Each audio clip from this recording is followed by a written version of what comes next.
আপনি দিনের বেলা উপরের দিকে তাকালে একটা সূর্য দেখবেন। এই সূর্যটা আকারে আকৃতিতে দেখতে মনে হয় যেন একটা ভাতের প্লেটের সমান, তাই না? আসলে কি এত ছোট না। বিজ্ঞান আমাদেরকে ধারণা দিয়েছে যে এই সূর্যটা এই পৃথিবীর চেয়ে 13 লক্ষ গুণ বড়। সুবহানাল্লাহ বলেন। কত বড়? 13 লক্ষ গুণ বড়। এই পৃথিবীর সাথে আরো 13 লক্ষটা পৃথিবী এই সমান জোড়া লাগান, যত বড় হবে সূর্যটা এত বড়। সুবহানাল্লাহ বলেন। প্রশ্ন হলো, এত বিশাল সূর্য দেখা যায় এত ছোট একটা ভাতের থালার সমান, ঘটনা কি? এত ছোট কেন দেখা যায় বলেন তো? অনেক উপরে, বলেন অনেক উপরে। প্রশ্ন হলো সূর্যটা কত উপরে আছে?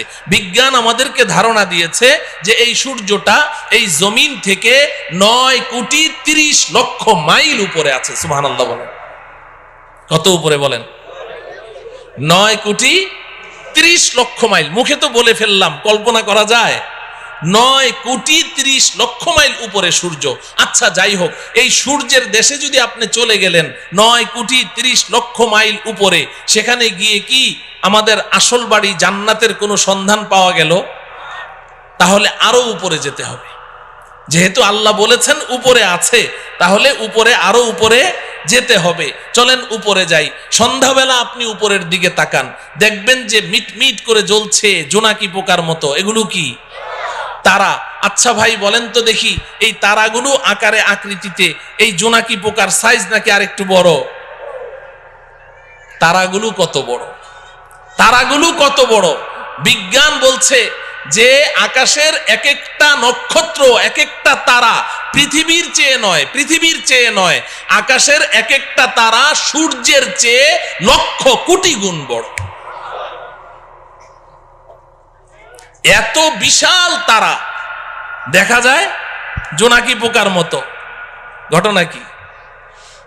আরো উপরে, বলেন আরো উপরে। প্রশ্ন হলো তারাগুলো কত উপরে আছে? তারাগুলো কত উপরে আছে? বিজ্ঞান এ ব্যাপারে আমাদেরকে কোনো ধারণা দিতে অক্ষম। তবে অনেক গবেষণা করে বিজ্ঞান একটা তারার সন্ধান বের করেছে, যেটা পৃথিবীর সবচেয়ে কাছে, সবচেয়ে নিচের যেই তারকাটি, জমিনের সবচেয়ে কাছে, এটার নাম বিজ্ঞান দিয়েছে প্রক্সিমা সেন্টারাই। বিজ্ঞান বলে প্রক্সিমা সেন্টারাই নামের এই দুনিয়ার সবচেয়ে কাছের যেই তারাটি, এটা এই জমিন থেকে 25 লক্ষ কোটি মাইল উপরে আছে। কত উপরে? 25 লক্ষ না, 25 লক্ষ কোটি মাইল উপরে। 25 কোটিও না, 25 লক্ষও না, কত? 25 লক্ষ কোটি মাইল উপরে হচ্ছে সবচেয়ে কাছের তারা। তাহলে উপরের তারাগুলো কোথায় আছে?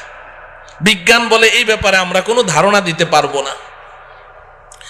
তাফসিরে রুহুল বায়ান নামে একটি কিতাব আছে, তাফসিরের কিতাব। তাফসিরে বলেন রুহুল বায়ান, তাফসিরে রুহুল বায়ান।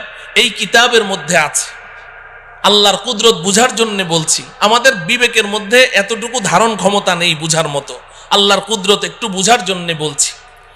এই যে স্টেজে লাইট জ্বলছে, এই যে আলো জ্বলছে, এই আলো দৌড়ায় কি দৌড়ায় না? আলো দৌড়ায় না? আপনি টর্চ অন করেন, টর্চ লাইট, সাথে সাথে আলোটা দেখবেন ওই দেয়ালের গায়ে দেখা যাচ্ছে। দৌড় মারলো কিনা? কত মাইল স্পিডে? আলোর গতি কত বলেন? প্রতি সেকেন্ডে, ঘন্টায় না, প্রতি সেকেন্ডে 1,86,000 মাইল দূরে চলে যায় আলো। আপনি চোখের পলক মেরেছেন না, এই চোখের পলকে আলোটা কত দূর চলে যায়? 1,86,000 মাইল। একটু কল্পনা করেন আল্লাহ পাকের কুদরত কত, শক্তি কত। এই আলোর গতিটা মনে রাখেন। এবার তাফসিরে রুহুল বায়ানের মধ্যে আছে, আল্লাহ রব্বুল আলামিন আকাশে এমন অসংখ্য অগণিত তারা সৃষ্টি করেছেন। যেই দিন আল্লাহ পাক ওই তারাগুলোকে সৃষ্টি করেছেন, কত হাজার বছর আগে সৃষ্টি করেছেন আল্লাহ ছাড়া কেউ বলতে পারবে না। যেই দিন ওই তারাগুলো সৃষ্টি করেছেন, ওই দিন প্রত্যেকটা তারা তাদের নিজ নিজ আলো পৃথিবীর দিকে ছেড়ে দিয়েছে। ওই আলোগুলো দৌড় শুরু করেছে প্রতি সেকেন্ডে 1,86,000 মাইল স্পিডে দৌড় শুরু করেছে। আজও সেই আলো পৃথিবীর দিকে দৌড়াচ্ছে, আজও দৌড়াচ্ছে, এখনো পর্যন্ত পৃথিবীতে এসে পৌঁছতে পারে নাই। অতএব কল্পনা করে দেখুন যে আকাশের তারাগুলো কোথায় আছে। আল্লাহ। আচ্ছা, সেই আকাশের তারা যেখানে আছে সর্বোচ্চ তারা ওই পর্যন্ত গেলাম, কিন্তু আসল বাড়ির কোনো খোঁজ খবর পাওয়া গেল? হ্যাঁ, তাইলে আরো উপরে যেতে হবে। যেতে রাজি? এই জমিন থেকে সবার উপরে যেই তারাটি আছে এর উপরে আর কোনো তারা নেই, সৌরজগৎ শেষ, এরপরে মহাশূন্য শুরু হয়ে গেছে। এই জমিন থেকে সবার উপরে যেই তারাটি আছে ওই পর্যন্ত আপনি যেই পরিমাণ পথ অতিক্রম করলেন, সবার উপরের তারাটা পার হয়ে আরো ঠিক এই সমপরিমাণ মহাশূন্য পাড়ি দিয়ে আপনি যদি উপরে যেতে পারেন, সেখানে গিয়ে পাবেন প্রথম আসমানের তলা। কি পাওয়া যাবে? প্রথম আসমানের তলা পাওয়া যাবে।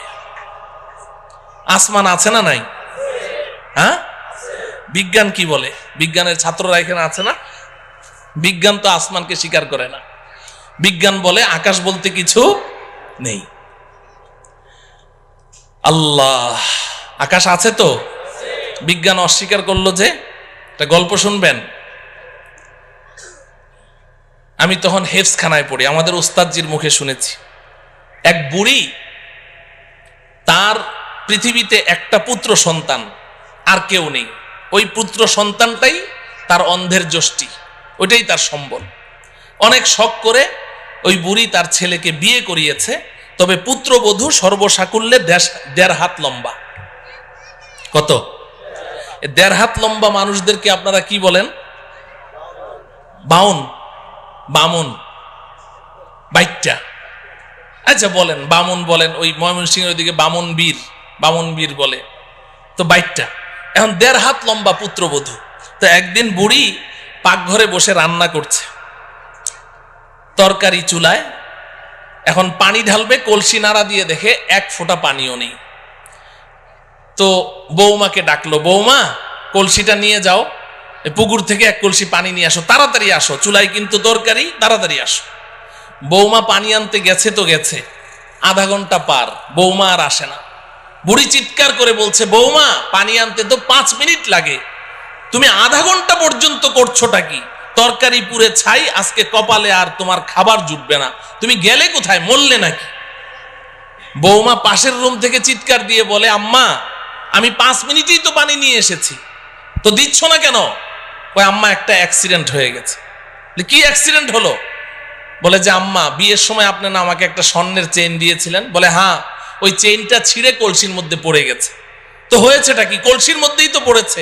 কয় যে আম্মা হ্যাঁ, কলসির মধ্যেই তো পড়েছে, তুমি নিজে দেখেছো? বলে আমি নিজের চোখে দেখলাম কলসির মধ্যে পড়েছে। তো তাহলে এক কাজ কর, তোর মাথায় কি বুদ্ধি শুদ্ধি নাই? তুই এক কাজ কর, কলসির মুখ দিয়ে হাতটা ভরে দে, কলসির তলা থেকে চেইনটা তুলে নে, পানিটা চেঞ্জ করে নিয়ে আয়, আর না হলে 5 মিনিট সময় বেশি লাগবে, তুই আধা ঘন্টা পর্যন্ত করছিসটা কি? বৌমা পাশের রুম থেকে চিৎকার দিয়ে বলে, আম্মা এই মাত্র আপনি যেই বুদ্ধিটা শিখাইলেন, আমি আধা ঘন্টা থেকে ওই কাজেই ব্যস্ত আছি। কিন্তু আম্মা বড় আশ্চর্যের ব্যাপার, আপনার কলসির তো তলা নাই। আপনার কলসির কি নাই? তলা নাই। বুড়ি পাকঘর থেকে বলে, বৌমা কলসির তলা তো কলসির তলার জায়গায় ঠিকই আছে, তুই যে বামন বীর বাইটটা, তোর হাত খাটো ওই পর্যন্ত যায় না। বলেন ঠিক কিনা? আল্লাহ রব্বুল আলামিন কোরআনে হাকিমে বারবার বলেছেন, একটি নয়, দুইটি নয়, আমি 7টি আসমান সৃষ্টি করেছি। আল্লাহর কথা কখনো অবাস্তব হতে পারে না। আসমান তো আসমানের জায়গায় আছে। যে সকল বিজ্ঞানীরা তারা এই আসমানের অস্তিত্বকে অস্বীকার করেছে, তারা তো বাইটটা বামন বীর, তাদের হাত খাটো ওই পর্যন্ত যায় না। এজন্য পৃথিবীর শ্রেষ্ঠ বিজ্ঞানী মুসলিম দার্শনিক, আপনারা সকলেই তার নাম শুনেছেন, মহাকবি আল্লামা ইকবাল রহমতুল্লাহ আলাইহি। নাম শুনেছেন? মহাকবি আল্লামা ইকবাল একজন শ্রেষ্ঠ দার্শনিক ছিলেন, শ্রেষ্ঠ বিজ্ঞানী ছিলেন। তিনি সারাটা জীবন বিজ্ঞানের পেছনে দৌড়িয়েছেন, অক্সফোর্ড ইউনিভার্সিটিতে পড়াশোনা করেছেন, ইহুদি খ্রিস্টানদের মাঝেই তিনি বেড়ে উঠেছেন, কিন্তু আল্লাহ পাক তার নসিবে হেদায়েত লিখে রেখেছেন, এজন্য তিনি নষ্ট হন নাই, বেলাইনে যান নাই। তিনি সারা জীবন বিজ্ঞানের পেছনে দৌড়িয়ে জীবনের শেষ মুহূর্তে এসে আত্মসমর্পণ করেছেন। সারেন্ডার করেছেন, তিনি স্বীকার করেছেন বিজ্ঞান মানেই হচ্ছে একটা ধোঁকা, বিজ্ঞান মানেই হচ্ছে একটা মরিচিকা। কারণ বিজ্ঞান সকালে এক থিওরি দেয়, বিকালে ওটাকে অস্বীকার করে যে না ওটা ঠিক নাই, আবার নতুন থিওরি দেয়, আবার পরের দিন ওটাকে অস্বীকার করে, আবার নতুন থিওরি দেয়। আমরা এক সময় শুনেছি যে বিজ্ঞান এক সময় জোরে সোরে দাবি করেছে যে সূর্য ঘুরে, পৃথিবী ঘুরে না, সূর্য ঘুরে, পৃথিবী ঘুরে না। এরপর মাঝখানে আরেক দল বিজ্ঞানী কিছুদিনের জন্য আবিষ্কার হলো, তারা এসে বলল যে না আগের বিজ্ঞানীদের থিওরি ভুল। বলে সঠিকটা কি? কয় যে পৃথিবী ঘুরে, সূর্য ঘুরে না। এখন বর্তমান দুনিয়ার সমস্ত বিজ্ঞানী প্রায় একমত, তারা বলে আগের দোনোদল বিজ্ঞানীদের থিওরি ভুল। বলে সঠিকটা কি? কয় যে সূর্যও ঘুরে, পৃথিবীও ঘুরে। বলে কি বলে না? এখন বর্তমান বিজ্ঞানের দাবি কি? সূর্যও ঘুরে, পৃথিবীও ঘুরে। আর কিছুদিন যদি বাঁচি তাহলে দেখবো আরেক দল বিজ্ঞানী আসবে, এসে বলবে আগের তিনোদল বিজ্ঞানীদের থিওরি ভুল। বলে তাহলে সঠিকটা কি? বলবে একটাও ঘুরে না। অসম্ভব কি? বলতে পারে। তো বিজ্ঞান মানেই হচ্ছে মরিচিকা, এক একবার এক এক থিওরি দেয়। তো আল্লামা ইকবাল রহমতুল্লাহি আলাইহি সারাটা জীবন বিজ্ঞানের পেছনে দৌড়ালেন, এরপরে অন্তিম মুহূর্তে এসে আত্মসমর্পণ করছেন। কোই कहता है नहीं है, कोई कहता है कि है, या खबर है या नहीं है तेरी दुनिया का वजूद। अब जुनू से काम लूंगा मैं रहे तहकीक में, अक्ल के पीछे बहुत ही वक्त जाया कर चुका, अक्ल के पीछे बहुत ही वक्त जाया कर चुका। আল্লামা ইকবাল বলেন রব্বুল আলামিন সারাটা জীবন তো বিজ্ঞানের পেছনে দৌড়ালাম, কিন্তু বিজ্ঞান আজকে এক থিওরি দেয়, কালকে এক থিওরি দেয়। একবার বলে সূর্য ঘুরে, একবার বলে পৃথিবী ঘুরে, একবার বলে দুটোটা ঘুরে, একবার বলে আসমান আছে, আরেকবার বলে আসমান নাই। আমি তো পাগল হয়ে যাওয়ার পালা রব্বুল আলামিন। আর আমি বিজ্ঞানের পেছনে দৌড়াতে চাই না। এখন আপনার কাছে জীবনের অন্তিম মুহূর্তে আমার একটাই দরখাস্ত, अब जुनू से काम लूंगा मैं रहे तहकीक में, अक्ल के पीछे बहुत ही वक्त जाया कर चुका। রব্বুল আলামিন এখন আর আমি বিজ্ঞানের মাধ্যমে কোনো জিনিস যাচাই করতে চাই না, এখন আমি আপনার কিতাব কোরআনের মাধ্যমে যাচাই করতে চাই। আপনি যেটা বলবেন ওটাকেই বিশ্বাস করতে চাই, এবং আপনি আমাকে ওই বিজ্ঞানীদের দল থেকে বের করে ওই সমস্ত বান্দাদের অন্তর্ভুক্ত করে দেন যেই বান্দাদেরকে দুনিয়ার মানুষ আপনার পাগল মনে করে, আমাকে ওই পাগলদের অন্তর্ভুক্ত করে দেন। আসমান আছে না নাই? গেলাম প্রথম আসমানের তলা, মনে আছে তো? তো প্রথম আসমানের তলা পর্যন্ত না গেলাম, কিন্তু আসল বাড়ি জান্নাতের কোনো খোঁজ খবর পাওয়া গেল? আরো উপরে যাওয়া লাগবে। এই জমিন থেকে প্রথম আসমানের তলা পর্যন্ত যতটুকু পথ আপনি পাড়ি দিয়েছেন, ভালো করে বুঝেন, এই জমিন থেকে প্রথম আসমানের তলা পর্যন্ত যতটুকু পথ পাড়ি দিয়েছেন, প্রথম আসমানটা মোটাও এই পরিমাণ। সুবহানাল্লাহ বলেন। প্রথম আসমানটা মোটাও এই পরিমাণ। এরপর প্রথম আসমান থেকে দ্বিতীয় আসমানের দূরত্ব এই পরিমাণ, দ্বিতীয় আসমানটাও মোটা এই পরিমাণ।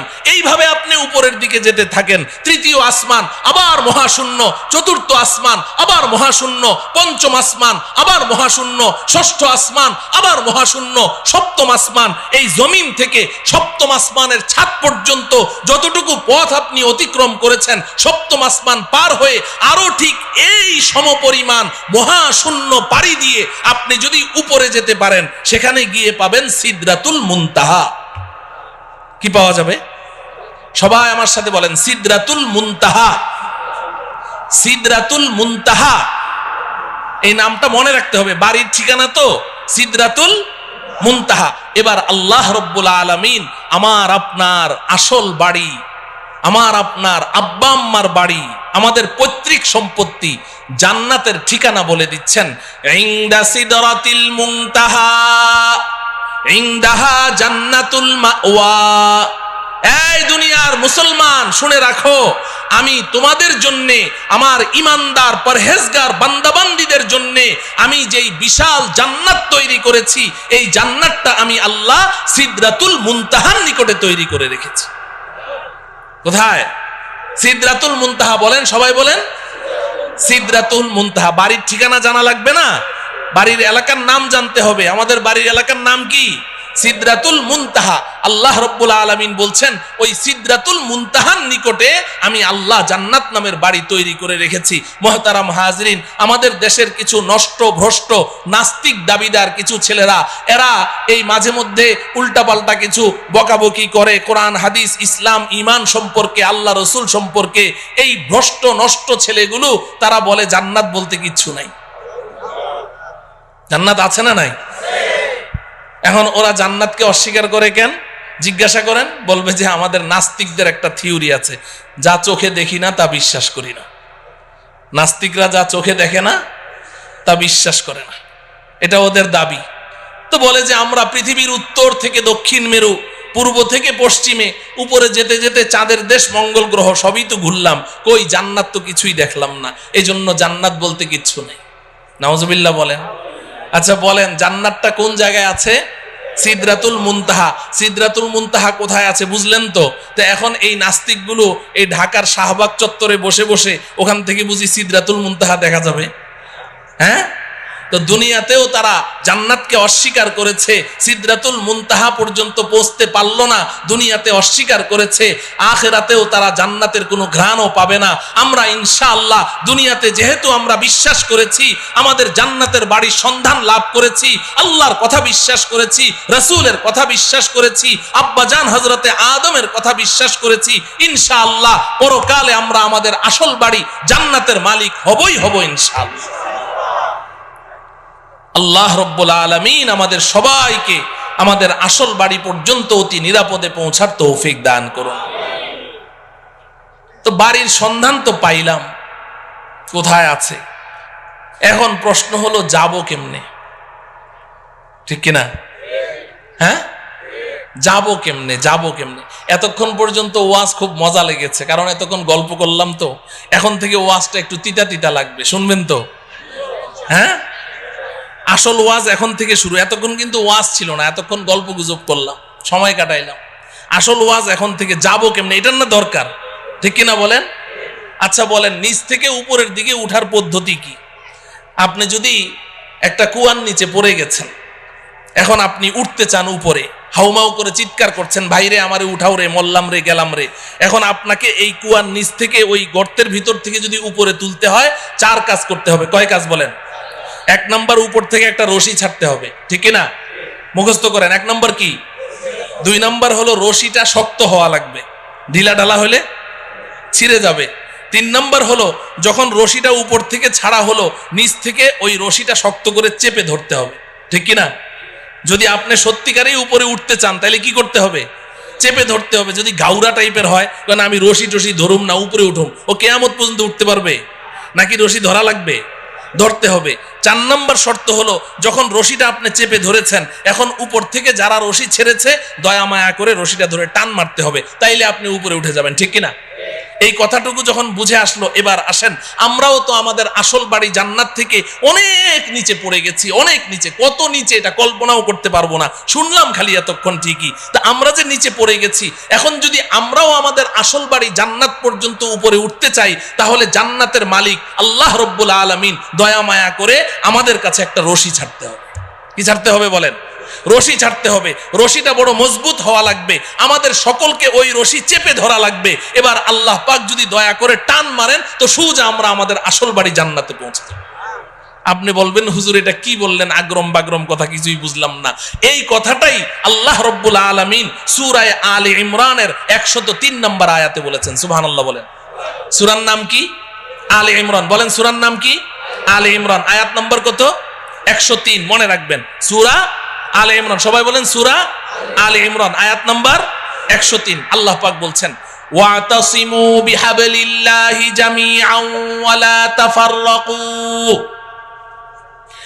এই দুনিয়ার মানুষ, শক্ত করে ধরো।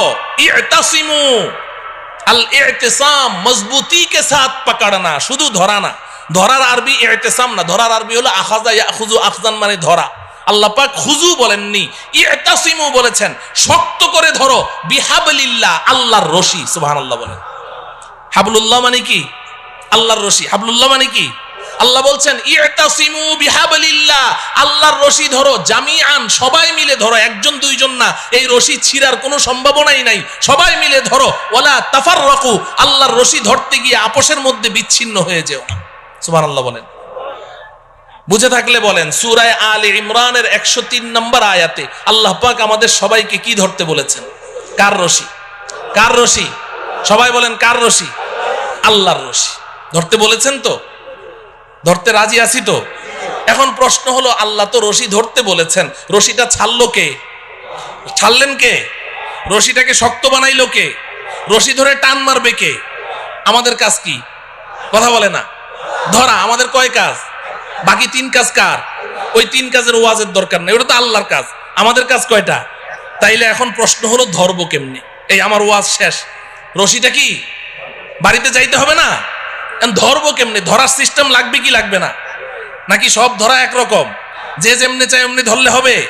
না, এমনি ধরলে হবে না। আমি এক বক্তার ওয়াজ শুনেছিলাম ছোটবেলায়, গান শিখায়, গানের ওস্তাদ, বুড়া চিকনা চাকনা, আর ছেলে হইলো একেবারে নওজোয়ান তাগড়া। ও বলে ব্যান্ড সঙ্গীত শিল্পী হবে। ব্যান্ড সঙ্গীত কি জিনিস এটা যুবকদেরকে তো বুঝাইতে হবে না, বুড়ারা তো বুঝবেই না, ভ্যা ভ্যা করে চিল্লায় যে ব্যান্ড সঙ্গীত। এখন ওই ব্যান্ড সঙ্গীত শিল্পী হবে।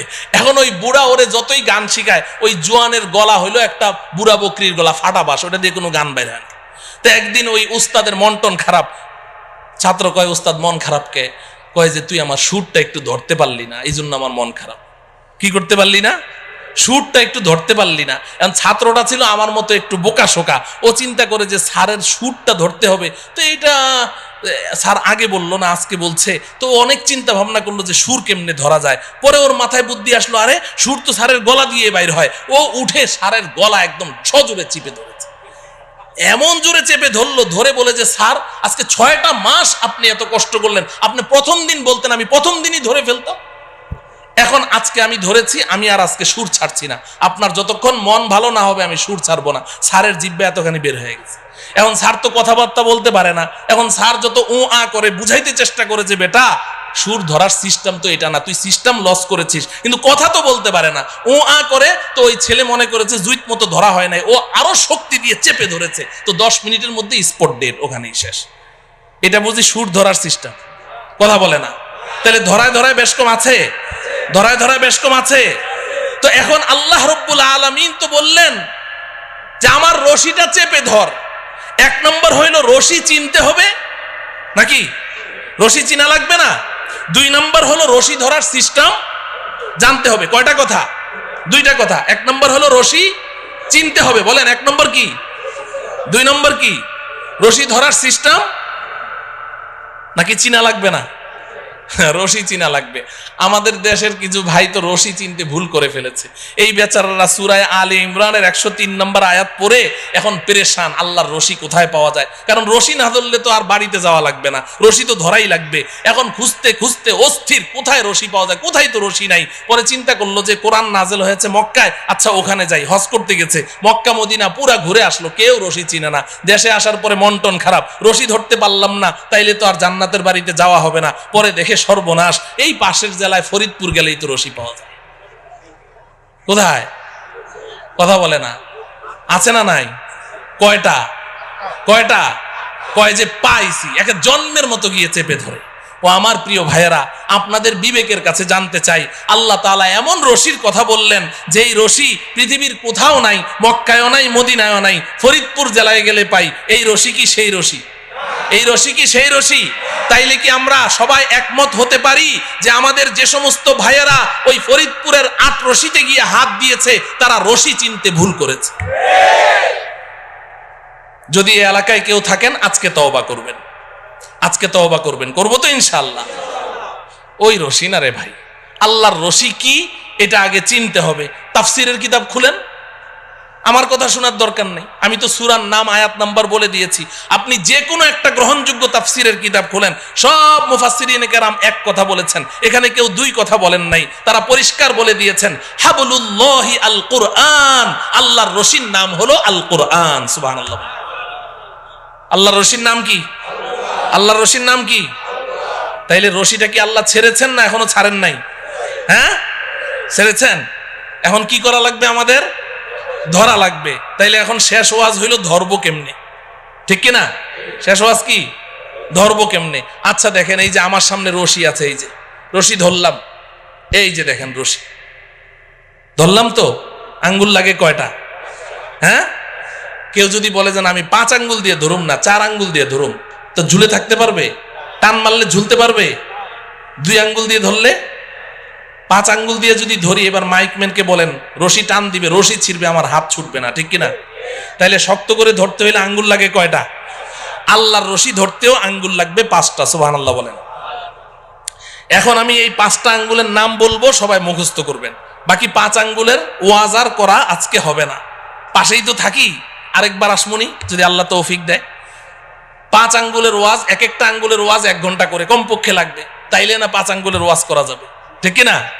তো এখন 5টা আঙ্গুলের নাম আগে মুখস্থ করেন, আমি সংক্ষিপ্ত একটা এক্সরে রিপোর্ট দিয়ে যাই যে আঙ্গুলগুলো সুস্থ আছে কিনা, ধরা আছে কিনা। হ্যাঁ, মাঝে মধ্যে এক্সরে রিপোর্টটা বাইর করে দেখবেন, দেখবেন তো ইনশাআল্লাহ। আল্লাহর রশি ধরার 1 নম্বর আঙ্গুলের নাম হলো ঈমান। বলেন, সবাই বলেন। 1 নম্বর আঙ্গুলের নাম কি? ঈমান। 2 নম্বর আঙ্গুলের নাম ইবাদত। সবাই বলেন, ইবাদত, ইবাদত। 3 নম্বর আঙ্গুলের নাম মুআমালা। আমি পরে অর্থ বলে দিব, এখন না বুঝেই মুখস্থ করেন। মুআমালা, মুআমালা, মুআমালা। 4 নম্বর মুআশারা, মুআশারা, মুআশারা। 5 নম্বর আখলাক, আখলাক, আখলাক। কয়টা হলো? 5টা। আবার বলি, 1 নম্বর কি? সবাই বলেন, ঈমান। 2 নম্বর ইবাদত, বলেন। 3 নম্বর মুআমালা, মুআমালা বলবেন না, মুআমালা, মুআমালা। 4 নম্বর মুআশারা, মুআশারা। 5 নম্বর আখলাক। কয়টা হলো?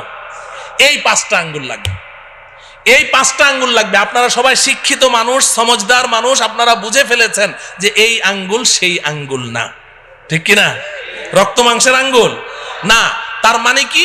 এই যে 5টা কথা বললাম, ইসলাম এই 5টা সেক্টরে বিভক্ত, এই 5-এর বাইরে আর ইসলাম নাই। আমাকে, আপনাকে, প্রত্যেককে এই 5ও সেক্টরে খাঁটি মুসলিম হতে হবে। তাহলে 5টা আঙ্গুল সহি শুদ্ধ আছে, আল্লাহর রশি ধরা আছে। এবার অপেক্ষায় থাকেন, আল্লাহ টান মারবে, ঝুলে থাকবেন, তো সোজা আসল বাড়ি জান্নাতে পৌঁছে যাবে। এই 5টা আঙ্গুল সুস্থ সবল রাখবো তো ইনশাআল্লাহ। 1 নম্বর আঙ্গুলের নাম কি? ঈমান। বলবেন যে হুজুর, ঈমান তো সবাই জানি, সময়ও যেহেতু শেষ, ঈমানের ওয়াজ তো দরকার নাই, নামাজ রোজা না পড়তে পারি, কিন্তু ঈমানটা তো পাক্কা, অতএব ঈমানের ওয়াজের দরকার নাই। না আছে? হ্যাঁ, ঈমানের ওয়াজের দরকার আছে, খুব বেশি ঈমানের ওয়াজের দরকার। ঈমানের ওয়াজ বেশি করে করা দরকার। বর্তমান দুনিয়ার মুসলমানরা ঈমানের ব্যাপারে ধোকার মধ্যে আছে। ঈমানের ব্যাপারে কি আছে? ধোকার মধ্যে আছে। ঈমানের ওয়াজ বেশি করে করতে হবে, ঈমান বুঝতে হবে। আমরা মুখে মুখে তো কত কথাই বলি। আমাদের বাংলাদেশের অধিকাংশ মুসলমান, এরা মনে করে ঈমান মানে আল্লাহকে বিশ্বাস, স্রষ্টাকে বিশ্বাস করা। এরা মনে করে ঈমান মানে নবীজি সাল্লাল্লাহু আলাইহি সাল্লামকে বিশ্বাস করা। তা আমি তো আল্লাহকেও বিশ্বাস করি, নবীকেও বিশ্বাস করি, পরকালকেও বিশ্বাস করি, দ্যাটস এনাফ, আমি একজন খাঁটি ঈমানদার। যার কারণে নামাজ নাই, রোজা নাই, হজ নাই, যাকাত নাই, কোরআন কিতাব, আল্লাহ রসুল কিচ্ছু নাই, কিন্তু খাঁটি ঈমানদার, ঠিক কিনা? সমাজে এই জাতীয় মুসলমান আছে না নাই? কম না বেশি? 95%। তো যে কথা বলছিলাম, তাইলে 1 নম্বর আঙ্গুলের নাম কি? সব ক্ষমতা কার হাতে? সব ক্ষমতা কার হাতে? নাকি জনগণের হাতে? সব ক্ষমতার উৎস কে? জনগণ না আল্লাহ? আল্লাহ। সব ক্ষমতা কার হাতে? সন্তান দেওয়ার মালিক কে? তাইলে সন্তান না হইলে শাহ আলী মাজারে যাবেন? হ্যাঁ, যায় না মুসলমানরা? যায়। শাহ আলী বাবা কি সন্তান দিতে পারে? আপনি সন্তানও হারা, আর শাহ আলী বাবার কাছে গিয়ে যখন বলবেন যে একটা সন্তান চাই, তখন হইবেন ঈমান হারা। সন্তানও পাইলেন না, ঈমানও পাইলেন না, কট্টর একটা কাফের হয়ে বের হইলেন, আমও গেল, ছালাও গেল। কথা বুঝে আসছে? তাইলে পীরের কাছে চাওয়া যাবে? জিন্দা পীরের কাছে চাওয়া যাবে? মুর্দা পীরের কাছে চাওয়া যাবে না। সব চাইতে হবে কার কাছে? আল্লাহ পাকের কাছে। আল্লাহ আমাদের ঈমানকে মজবুত রাখার তৌফিক দান করেন। 2 নাম্বার কি? 2 নম্বর আঙ্গুল কি? ইবাদত। ইবাদত নামাজ কি? কথা বলে না। রোজা কি? যাকাত কি? হজ কি? ইবাদত। কোরআন তেলাওয়াত, জিকির আজকার, দান খয়রাত সব মিলে আঙ্গুল কয়টা? এটা বুঝেন, ভালো করে বুঝেন, খুব বুঝেন। নামাজ, রোজা, হজ, যাকাত, কোরআন তেলাওয়াত, জিকির আজকার, দান খয়রাত সব মিলে আঙ্গুল কয়টা? একটা। আমাদের সমাজে যেই মুসলমানটা 5 ওয়াক্ত নামাজ পড়ে, রোজা রাখে, যাকাত দেয়, হজ করে, তাসবিহ জপে, কোরআন তেলাওয়াত করে, জিকির করে, দান খয়রাত করে, আমরা বলি সমাজের সর্বশ্রেষ্ঠ মুসলমান, ঠিক কিনা? হ্যাঁ, কিন্তু আঙ্গুল কয়টা? এই 1 নম্বর ইমানের আঙ্গুল আর 2 নম্বর ইবাদতের আঙ্গুল নিয়ে যেই মুসলমান আছে তাকেই আমরা সার্টিফিকেট দিয়ে দিচ্ছি সে একেবারে শ্রেষ্ঠ মুসলমান, বাকি 3 আঙ্গুলের খবর নেই। এই কারণে আজকে সমাজের অনেক মুসলমান এমন আছে নামাজ পড়তে পড়তে মাথার মধ্যে ঘা ফেলে দিয়েছে, বাজারে গিয়ে ভেজাল মাল বিক্রি করছে, যুগ যুগ ধরে সুদ খাচ্ছে, যুগ যুগ ধরে সুদের সাথে জড়িত, যুগ যুগ ধরে ঘুষের সাথে জড়িত, হারাম মাল বিক্রি করছে, কিন্তু আবার নামাজও পড়ছে। কারণ সে মনে করে যে আমি তো পাক্কা মুসলমান, এগুলোর মধ্যে আবার ইসলাম আসলো কোত্থেকে? মুআমালা ঠিক নাই, আছে না নাই? হ্যাঁ মুহতারাম হাজিরিন, তাইলে ইবাদতের মধ্যে সর্বশ্রেষ্ঠ ইবাদতের নাম কি? কথা বলে না। নামাজ না পড়লে ঈমান থাকে? বলে যে হুজুর নামাজ না পড়লে কি হবে, আমার ঈমান ঠিক আছে।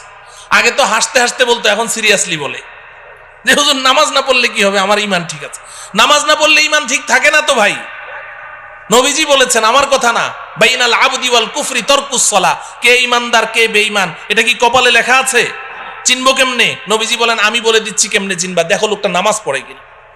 যদি নামাজ পড়ে বলো ঈমানদার, নামাজ না পড়লে চুপ, কিছুই বলার দরকার নেই। কিন্তু ঈমানের সাক্ষী দেওয়ার জন্য কি লাগবে? নামাজ লাগবে। নামাজ পড়বো তো ইনশাআল্লাহ, নাকি নামাজ ছাড়া ঈমানদার? আল্লাহ পাক বুঝার তৌফিক দান করেন। 3 নম্বর আঙ্গুলের নাম কি?